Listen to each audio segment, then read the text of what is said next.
¿Qué tal? Saludos a todos y todas. Acá estamos en el Centro Nueva Tierra. Bueno, en algún momento fue una revista, el soporte técnico que nos sostuvo. Después fue quizás una radio, fueron encuentros y hoy también iniciando en este ámbito, ¿no? Esta plataforma para poder conversar y para poder generar contenidos para después hacerlo circular, como siempre históricamente ha hecho el Centro Nueva Tierra, y haciéndolo para mantener viva la memoria de nuestros mártires, para mantener viva los proyectos de comunidad que ellos encarnaron. Hoy puntualmente iniciando también este ciclo, el mes de los mártires, y haciéndolo con amigos de la casa, haciéndolo con Francisco Chirichela, miembro de la comunidad palotina, vicepostulador de la causa de canonización de los mártires palotinos, y con Ramiro Varela, también de Palotinos por la Memoria, quienes, bueno, cada uno con diferentes temporalidades, cada uno de su tiempo, pero que vienen, como tantos otros y otras, manteniendo viva, en el caso de ellos, y también mío, porque vengo de ahí, de la comunidad palotina, el testimonio de los mártires palotinos. Hoy, 4 de julio, se cumplen 49 años del asesinato de Alfredo Kelly, Alfredo Liden, Pedro Dufó, Salvador Barbeito y Emilio Barletti en la parroquia de Belgrano, de San Patricio. Y bueno, iniciamos este ciclo, este mes, como decíamos, con ellos. Así que muchas gracias. Gracias por estar hoy acá. ¿Cómo está, Fran? Bien, un placer y gracias por la invitación también. No, por favor. Bueno, quizás para empezar un poco, y quizás ya muchos que no conocen, quizás volver a contar un poco esta historia 49 años después, quiénes fueron ellos, cómo era la comunidad y bueno, es un poquitito. Bueno, yo los conocí a ellos cuando tenía 16 años, formaba parte de un grupo misionero y bueno, llegó en el año 1973 a la parroquia de San Patricio el padre Alfredo Kelly como párroco, y él traía consigo un proyecto nuevo de la Sociedad del Apostolado Católico, de la comunidad irlandesa. Traía en el proyecto de un noviciado y venía acompañado por 6 jóvenes que se fueron integrando durante esos 3 años a la comunidad parroquial. Ellos eran seminaristas en su mayoría, algunos postulantes, y bueno, la impronta que trajo a la parroquia, en la cual se encontraban el padre Alfredo Liden y el padre Pedro Dufó, que había sido el anterior párroco y se quedó en la comunidad. La impronta que ellos trajeron generaron todo un movimiento, porque era una comunidad de un carisma muy, muy grande, muy fuerte. Impactaron en ese barrio, y a partir de que esa imagen de comunidad abierta, participativa, con mucha pujanza, en donde los laicos teníamos un rol importante, donde se escuchaba a la comunidad y los sacerdotes iban acompañando e estimulando los distintos proyectos, con una visión, diríamos, novedosa de la Iglesia, que ya venía del Concilio Vaticano II, con un montón de cambios. Después acá también Medellín había logrado también traernos un poco ese aire nuevo, renovador de la Iglesia, con una Iglesia que quería despojarse de los antiguos, de las antiguas formas y de algunos conceptos que la alejaban un poco del pueblo. Estos venían un poco a predicar eso, ¿no? A insertarse en las realidades de un pueblo, de un país, de un barrio. Y este barrio tenía particularidades, que era un barrio en ese momento que estaba habitado por gente que estaba muy cercana al poder. Habían empresarios, sindicalistas, militares, gente del clero, gente de la diplomacia. Las casas eran bastante suntuosas, siguen siéndolo algunas de ellas. Y bueno, en medio de ese barrio trabajar el Evangelio con una visión progresista, comprometida con la realidad de la gente, en un momento en que la Argentina estaba viviendo un periodo de mucha violencia. No era tan fácil y había que tener valor, porque todo este movimiento que se generó en la parroquia impactaba fuertemente en la sociedad. De hecho, las misas se hicieron muy concurridas, la cantidad de grupos de jóvenes que participaban en San Patricio era enorme, cada vez mayor. Era una parroquia que empezó a ser referente dentro de la capital federal. Claro. Alfie Kelly tenía un rol muy importante hacia adentro, pero también hacia afuera. Lo nombraron a él director de un seminario catequístico. Le tocó tener también la responsabilidad de la pastoral juvenil en la Vicaría de Belgrano, Mirá. que compartía con otro sacerdote, Emilio Neira, también un sacerdote muy comprometido también con esta nueva mirada de la Iglesia y este nuevo compromiso con las realidades que le tocaba vivir.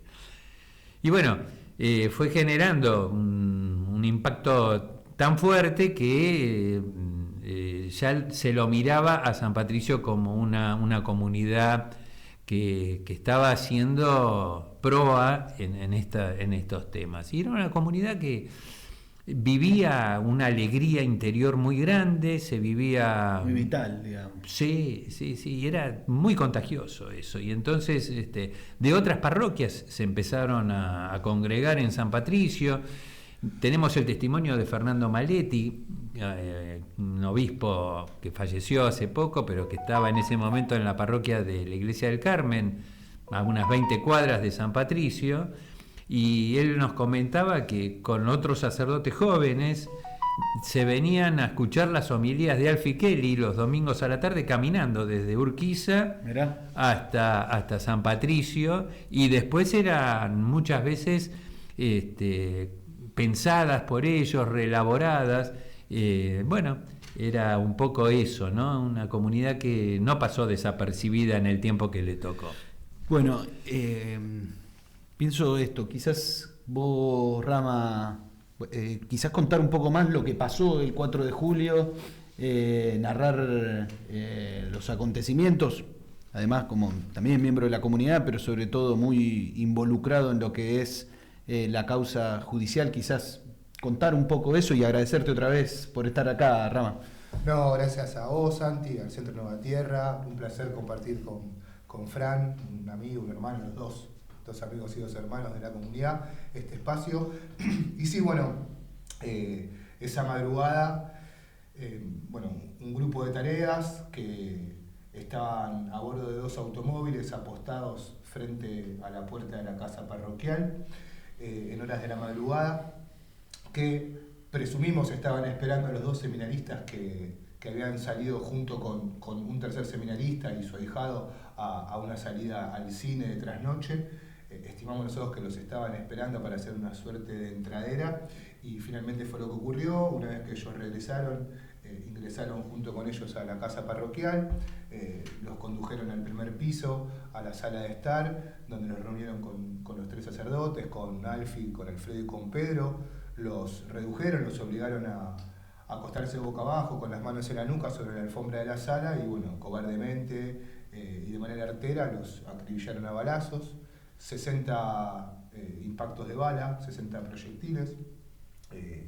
Y bueno, esto, digamos, horas antes, la policía ya tomó conocimiento, porque a pocos metros del ingreso de la casa parroquial, justo en la esquina de Estombe y Sucre, vivía un militar de alto mando, un general retirado, el general Martínez Wallner, que había sido designado como gobernador de facto de la provincia de Neuquén, y su hijo regresaba de una salida nocturna junto con un amigo, y cuando llega a las inmediaciones de su domicilio y se encuentra con 2 autos desconocidos, le resulta sospechoso.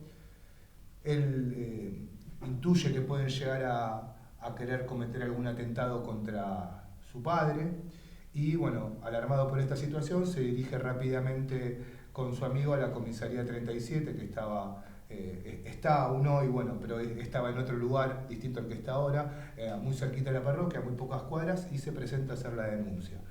No se la quieren tomar hasta que él finalmente se identifica como el hijo del general Wallner, y fue ahí que el oficial a cargo envía al jefe de calle a bordo de un patrullero, a Miguel Ángel Romano, junto con otros 3 agentes, a verificar qué es lo que sucede en el lugar. Efectivamente se acerca el patrullero, toma contacto con el conductor de uno de los vehículos, lo identifica y automáticamente se acerca a otra vivienda en la que estaban reunidos unos chicos del barrio que también formaban parte de la parroquia, y a la casa a la cual después va el hijo de este militar con su amigo, porque eran todos parte del mismo grupo de vecinos jóvenes del barrio. Claro. Hace sonar la bocina, sale la custodia del militar, de Martínez Wallner, que a todo esto le había llamado la atención al hijo del general que no estuviera apostado a la puerta de su casa, era porque estaba a resguardo del frío en esta vivienda. Cuando tocan bocina y sale el consigna, le dice Miguel Ángel Romano, si escuchás cuetazos, no salgás porque van a reventar unos zurdos y te pueden confundir. Entonces, directamente le da deliberadamente la orden de que en caso de que escuche algún tipo de detonación o vea algún movimiento raro, directamente no intervenga. Bueno, fue la misma comisaría la que después tuvo a su cargo el sumario durante las horas posteriores al hecho, en un sumario, en una suerte de operativo plagado de irregularidades, porque no se restringió la zona del crimen, la escena, cualquiera podía pasar, entrar, salir. Quisieron llevarse los cuerpos como NN, que finalmente así lo hicieron, cuando eran perfectamente identificables por el resto de los miembros de la comunidad. Bueno, se sustrajeron distintos elementos probatorios, después las vainas y los proyectiles que habían sido recogidos en el lugar estuvieron durante 7 meses en la propia comisaría, que estaba sospechada no solamente de liberar la zona, sino también de encubrir posteriormente el hecho.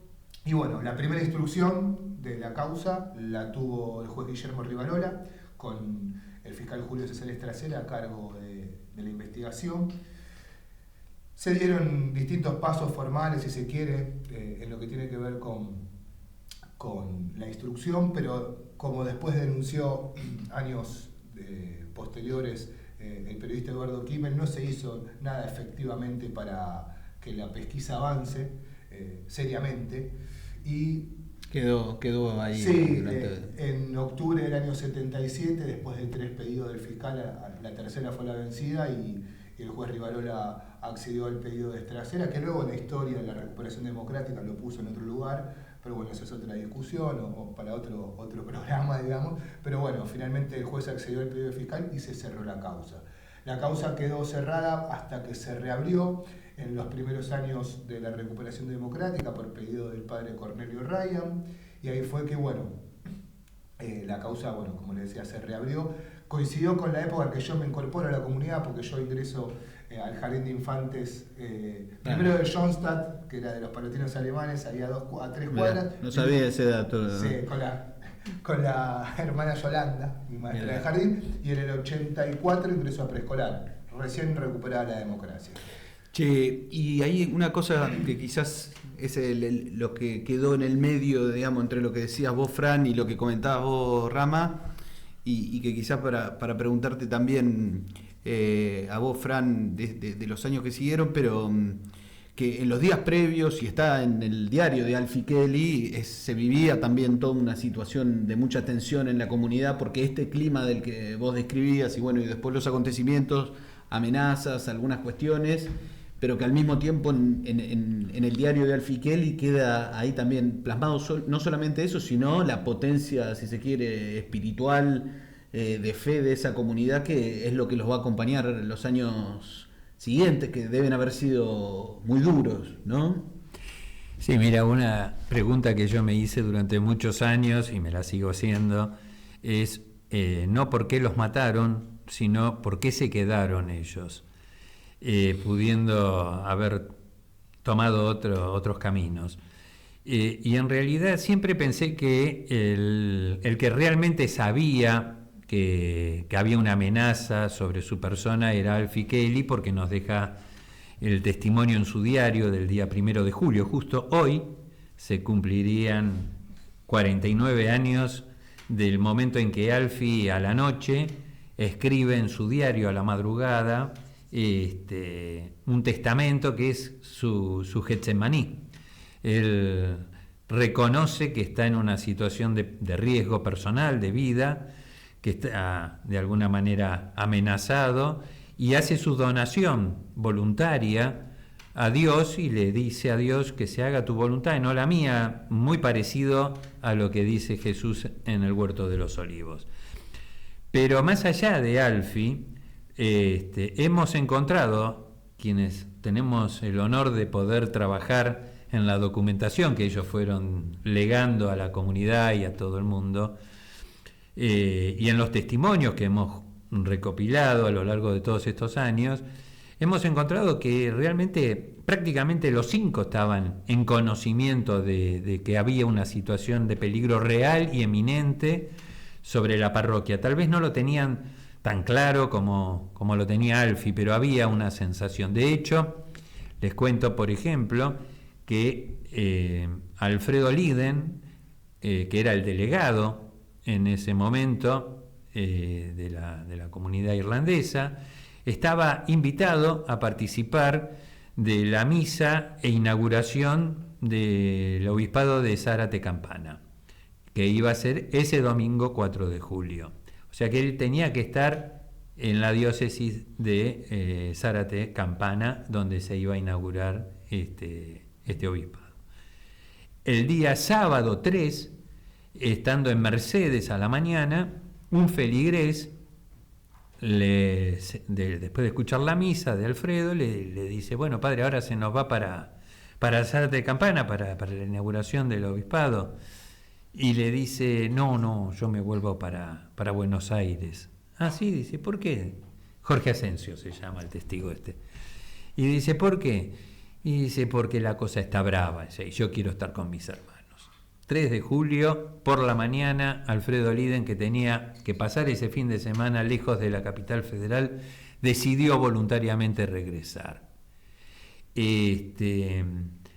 Rodolfo Capalosa cuenta que el día lunes anterior al 4 de julio se reunieron en comunidad y Alfredo Kelly, como párroco, en la reunión que tenían semanal, les preguntó: miren, muchachos, la cosa está peligrosa, hay situaciones de gente desaparecida, torturada, hay muerte, hay tiroteos por todos lados, la cosa se está poniendo complicada. Como comunidad, ¿qué les parece? ¿Seguimos o no seguimos en nuestra actividad como lo venimos haciendo hasta ahora, o debemos tomar alguna precaución? Lo escribe Rodolfo también esto en su libro. Y la comunidad, todos le dicen, no, tenemos que seguir lo que nos pida Dios, seguir los designios de Dios y no a los poderosos de la tierra. O sea, hubo como un compromiso de los seminaristas, de los sacerdotes, de seguir en la misma línea en la que se encontraban, no obstante la amenaza que estaba sobre ellos. El mismo Alfredo Liden, que les comenté recién, esta conversación con Jorge Asensio, días antes se encontró con un capitán de navío, que era el esposo de la que había sido directora del Colegio San Vicente Palotti, anterior a Chicha Frank, y le pide una entrevista, se reúne con él y le comenta que hay una situación de riesgo y de peligro inminente en San Patricio y tenía miedo. Si podía hacer algo. Emilio Barletti le escribe a la madre una carta donde le dice: si tengo que dar la vida y aparezco con 4 balazos en el cuerpo, la voy a dar con todo el amor y con toda la convicción del caso, porque me siento muy identificado con la comunidad. Pedro dijo, lo cuenta Rolando esto siempre, el organista, y era muy amigo de Pedro Dufo, dijo: me van a sacar con los pies para afuera, en cualquier momento puede pasar algo. Se vivía ese clima, tenían esa tensión y la verdad que asumieron voluntaria y libremente el riesgo, que era un poco la consecuencia de lo que ellos estaban viviendo y predicando, ¿no? Y déjame agregar, Santi, que precisamente en relación a lo que yo venía contando, lo que está comentando ahora Fran, ese asedio sobre la comunidad se mantuvo en los primeros años de la recuperación democrática, con la reapertura de la causa, que coincidió también en el mismo periodo de tiempo con el desarrollo del juicio de la Junta de Comandantes. Claro. Entonces, año 84-85 se dan tanto la reapertura de la causa, los testimonios con ADEP y finalmente el enjuiciamiento a las juntas militares.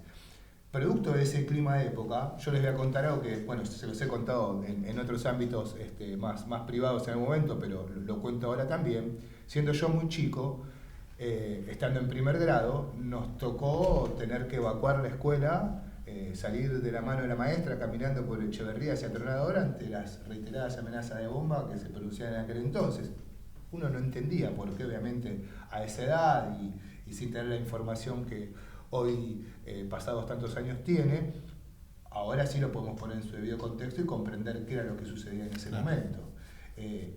Cuando efectivamente se produce la reapertura de la causa, asume el juez Blondi a cargo de la instrucción y luego asume Aníbal Ibarra como fiscal.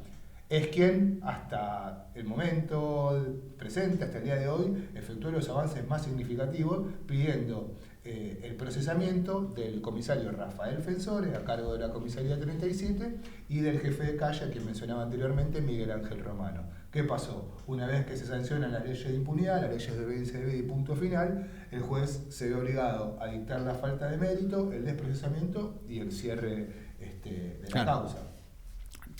Sí, bueno, es una historia con la que en lo particular, en lo personal, he crecido, ¿no? Pero a medida que uno, todos los años, ¿no? Se acerca el 4 de julio y uno vuelve a recordar, vuelve a revisar y vuelve a escuchar, impacta mucho el testimonio de martirio comunitario, ¿no? Si se quiere, una comunidad mártir, porque muchas veces aparece como en la historia de la iglesia, en la historia también de lo que es la historia de los mártires, siempre aparece como la figura del mártir, pero quizás San Patricio tiene, y los mártires palotinos tienen como esa particularidad de una decisión comunitaria de martirio, y es muy potente, me parece, el mensaje, siempre en estos tiempos más aún, pero quizás viniendo para ahora.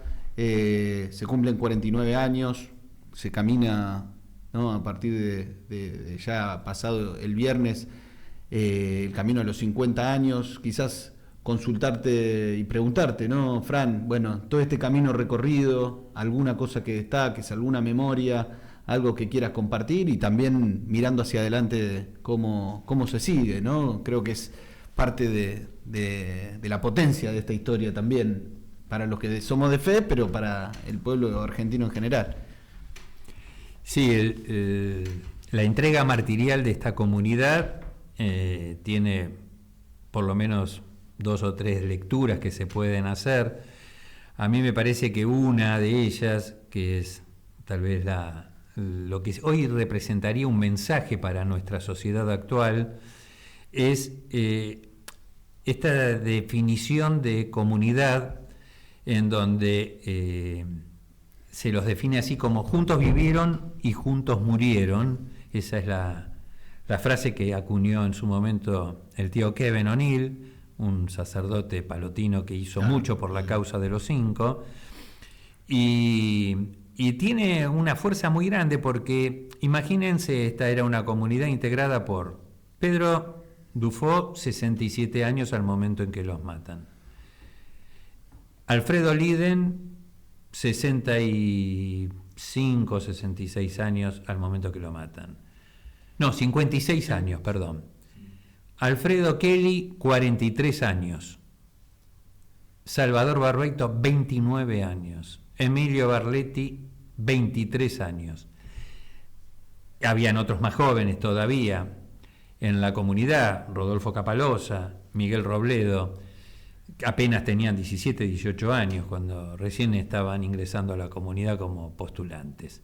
O sea, era una comunidad en donde había diversidad de edades, diversidad de culturas, diversidad de pensamientos dentro de lo que era la concepción de la iglesia, su teología, su pastoral, también diversidad de pensamientos políticos, cada uno de ellos tenían otras formas diferentes de pensar, pero en este momento en que vivimos fragmentados cada vez más, divididos, agrietados, esta comunidad nos deja este ejemplo, que se puede vivir en comunidad con las diferencias de cada uno. Y esto me parece que hoy es riquísimo, es un tesoro que realmente vale la pena poner sobre la mesa. Es un tesoro, una cosa que ilumina demasiado estas realidades tan individualistas que tenemos hoy, estas donde el egoísmo, donde el sálvese quien pueda, y donde el que está en la vereda de enfrente es alguien que debe ser odiado, desterrado, excluido, y si no está en la misma situación social también. O sea, marcamos estas diferencias para quedarnos en una sociedad totalmente fragmentada, y creo que lo que estos nos gritan desde su experiencia comunitaria y desde su entrega martirial comunitaria también, que es fruto de lo anterior, es decir, murieron en comunidad porque vivieron en comunidad. Claro. Che, Fran, y la causa de canonización, vos sos vicepostulador de la causa de canonización. Bueno, el querido amigo Adrián Francioli fue el primero encargado de ser el postulador, pero sabemos los famosos tiempos de la Iglesia, sabemos también que se viene trabajando mucho. Nada, una pregunta así medio para aportar, ¿no? ¿Cómo lo ves? La causa en este momento está todavía en una etapa diocesana, no logramos que salga todavía de la Argentina y que pueda llegar a Roma, donde se debería analizar las pruebas que están acumulándose. Pero bueno, tenemos mucha confianza, en primer lugar, porque creemos, quienes estamos trabajando en ella, y sabemos de toda la comunidad que acompaña este proyecto de memoria y de honrarlos a ellos. Sabemos que es una causa que es auténtica, que es verdadera y que realmente merece ser reconocida por la Iglesia a nivel mundial, universal.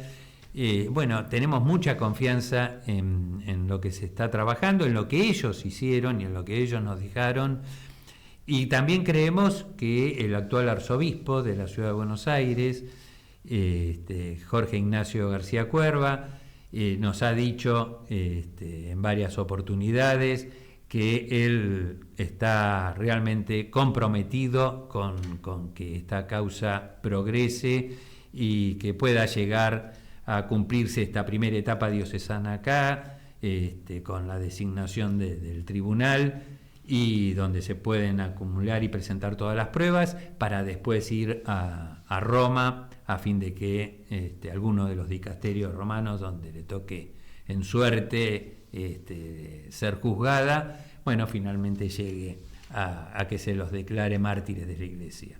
Estamos convencidos que sí lo son.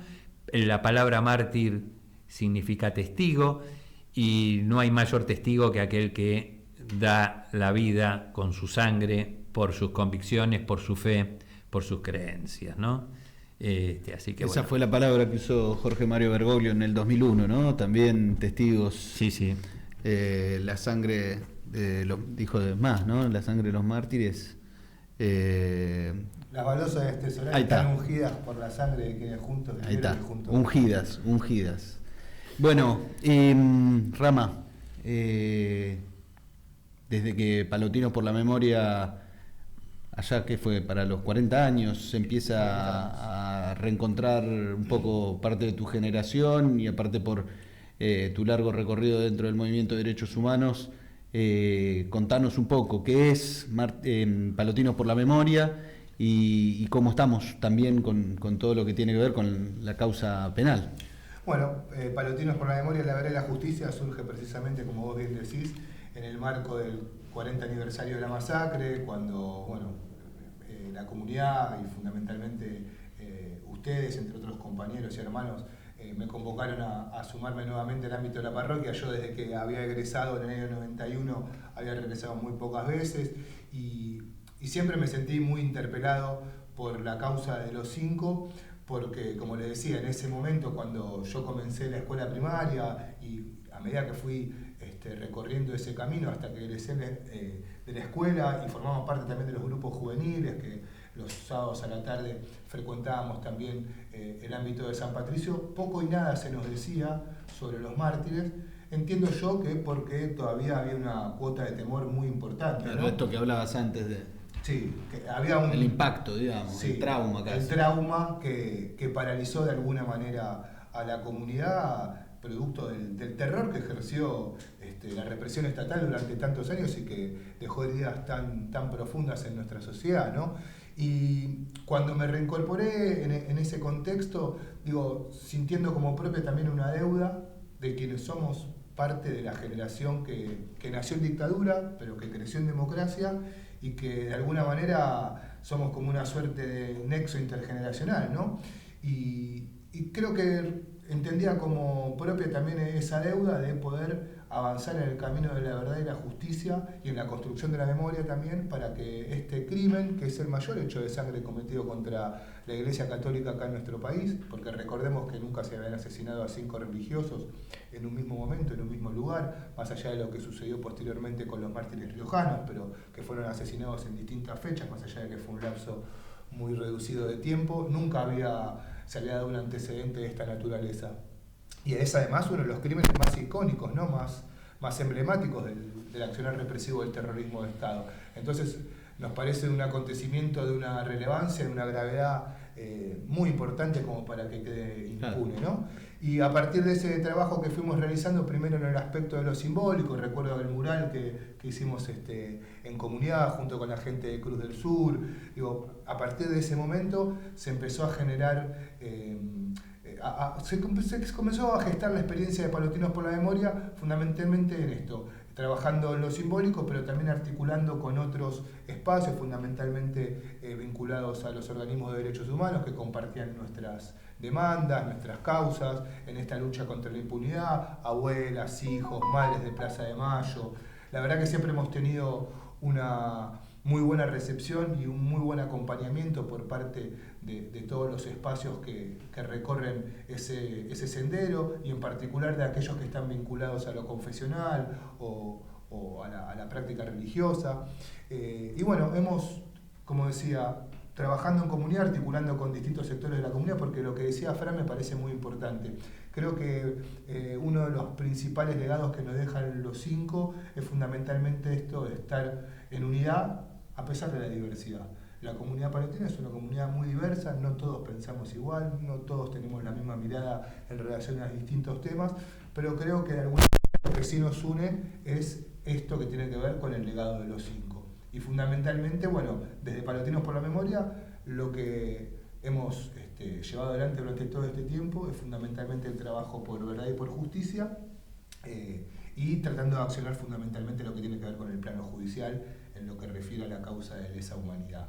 Retomo un poco lo que decía anteriormente, luego de que se cerrara la causa en el marco de la sanción de la ley de impunidad, se vuelve a abrir en el año 2005, se acaban de cumplir 20 años del fallo Simón, producto del cual la Corte declara inconstitucional la ley de obediencia debida y punto final, cuando se manda al Congreso las leyes para directamente declararlas nulas a esas leyes, se reabren muchas de las causas de lesa humanidad, en este caso la que tiene que ver con la masacre de San Patricio, se volvió a abrir en el marco de lo que es la megacausa ESMA, producto de 2 testimonios, de 2 sobrevivientes, que en el marco de los testimonios precisamente de la CONADEP habían declarado escuchar a Antonio Pernías, a uno de los jerarcas de la Escuela de Mecánica de la Armada, arrogarse la autoría del hecho, haber sido él quien había comandado el grupo de tareas que había ingresado a la casa parroquial en la madrugada del 4 de julio del 76,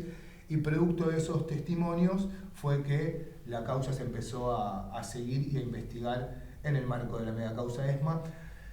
A ver, sabiendo nosotros de alguna manera que algunos elementos muy elocuentes, como por ejemplo el modus operandi, en ningún momento hubo algún antecedente de lo que fue el accionar del grupo de tareas 33.2 de la ESMA, en el cual hayan dejado los cuerpos acribillados en la escena del crimen. Siempre la metodología fue otra: el secuestro, la sustracción de información y luego otros medios para acabar con la vida de los prisioneros, caso los vuelos de la muerte. Sí. En este caso, un modus operandi completamente diferente, y además otros indicios como las pintadas que habían dejado por los camaradas dinamitados en Seguridad Federal por la bomba que se había detonado 2 días antes. Y eso hace creer que no está bien enmarcada, decís, la causa. No estuvo bien enmarcada durante prácticamente 20 años, 18 años, hasta que finalmente, producto de un testimonio de un ex represor que prestó servicios en Coordinación Federal, que también declaró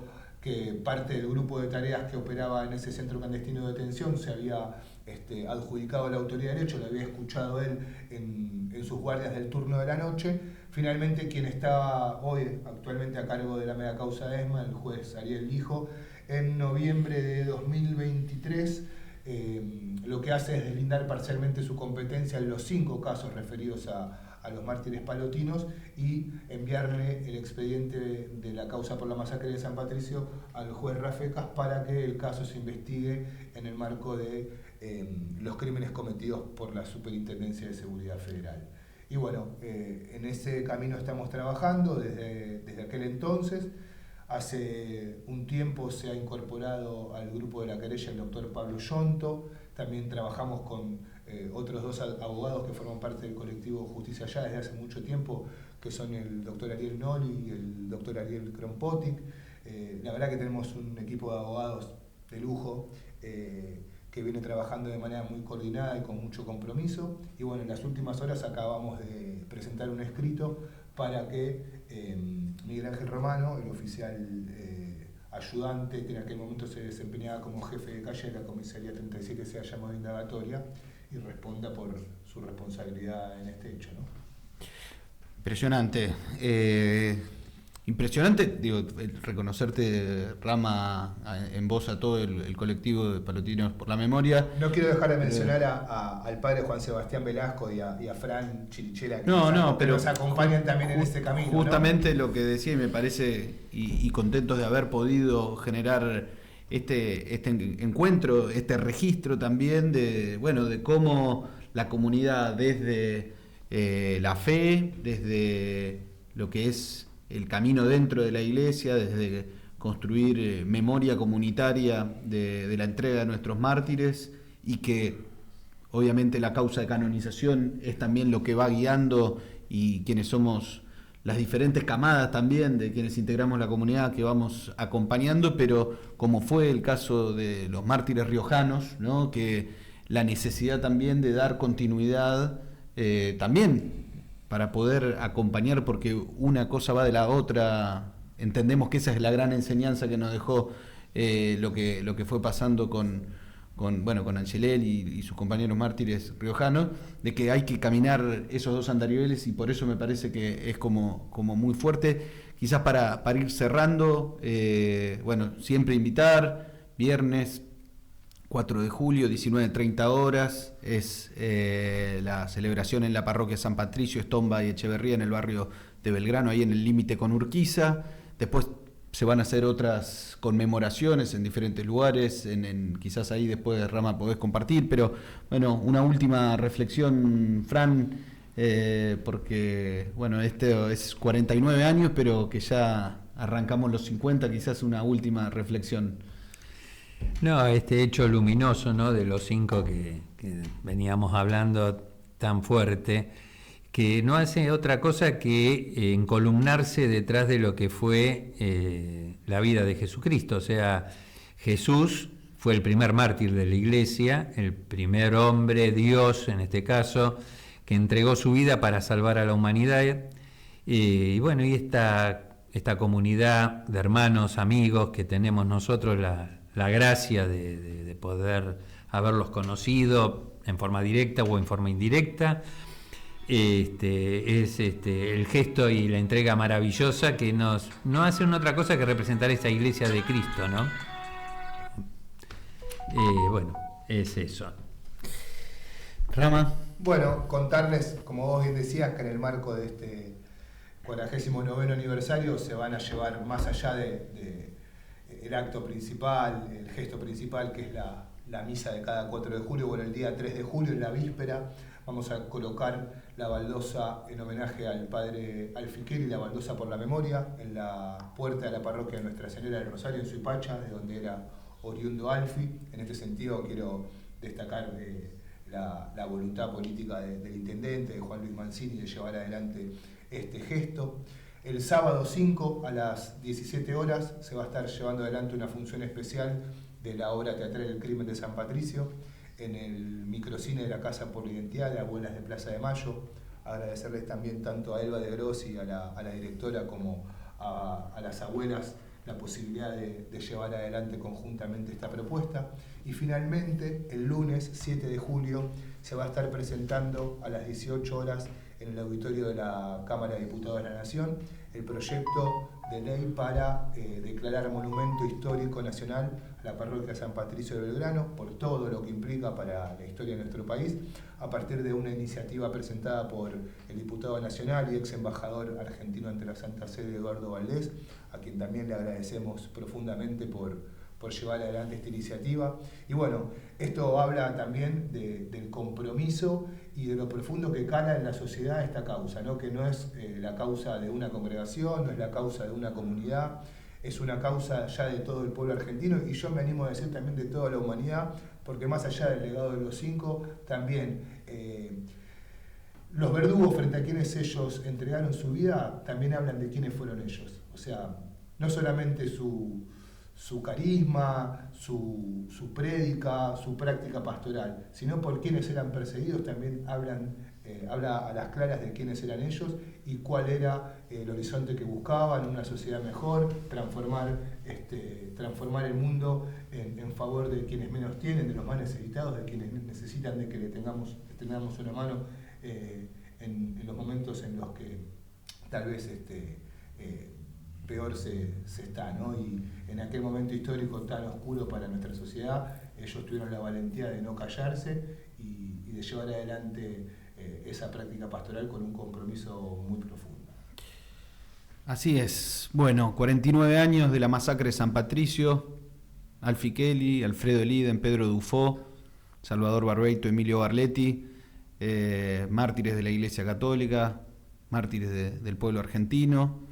La verdad que muy contento de haber comenzado este ciclo, que como les decía desde el Centro Nueva Tierra, continuamos, ¿no? Porque hay que seguir andando, como dice la canción, hay que seguir buscando nuevas formas de comunicar la buena noticia, ¿no? En su momento fue de mano a mano, en las catacumbas, la cosa fue creciendo.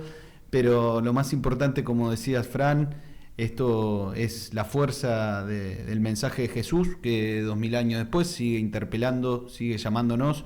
Eso es lo que sintieron los 5 y creemos que es un testimonio que en tiempos de oscuridad, en tiempos de violencia, en tiempos de crueldad planificada, bueno, es importante dar testimonio. Hoy son luz y vida, eso es el lema que también acompaña desde los 40 años, ¿no? La comunidad palotina, juntos vivieron, juntos murieron. Bueno, que sirva para eso, para seguir generando un mensaje de esperanza en medio de tanta malaria. Gracias, muchas gracias por haber estado. Espero que se hayan sentido cómodos. Mucho. Así que bueno, gracias también a Simón y a todos los que lo hicieron posible. Nos vemos pronto.